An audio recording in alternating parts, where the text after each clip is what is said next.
जी हाँ दोस्तों, hello friends, welcome to my YouTube channel. दोस्तों बहुत बहुत स्वागत है आपके अपनी यूट्यूब चैनल पे तब भोजपुरी न्यूज में। दोस्तों अभी सही वीडियो कर दीजिए लाइक, और चैनल पर नए तो सब्सक्राइब कर देते हैं, बेल आइकन जरूर दबा लेते हैं। हम भोजपुरी सभी छोटी बड़ी खबरें लाते रहते हैं।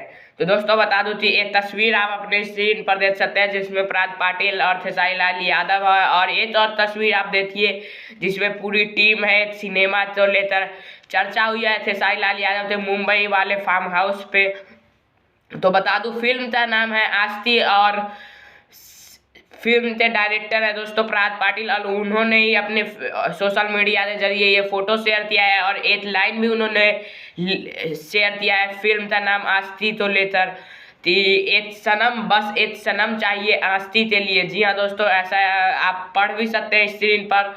और बता दूं कि इससे डायरेक्टर है पराग पाटिल, जो कि लिट्टी चोखा फिल्म कुछ दिन पहले बना चुके हैं खेसारी लाल यादव के साथ, और प्रोड्यूसर होने वाले आस्ती फिल्म थे प्रदीप ते शर्मा। जी हाँ दोस्तों, प्रदीप ते शर्मा। और इस आस्ती ते कहानी तो लिखा है दोस्तों राकेश त्रिपाठी ने। जी हाँ दोस्तों, राकेश त्रिपाठी ने आस्ती ते कहानी तो लिखा है। तो दोस्तों बहुत ही शानदार कहानी होने वाली है, और इस पे बातचीत चल रही है, और कंफर्म तो हो गया है, लेकिन हीरोइन के बारे में अभी कंफर्म नहीं हुआ है। बहुत जल्द आप तो हम न्यूज़ लेते आएंगे हीरोइन के बारे में। तो जय हिंद, जय भारत। वीडियो लाइक कीजिए, चैनल पर नए तो सब्सक्राइब कीजिए। जय हिंद।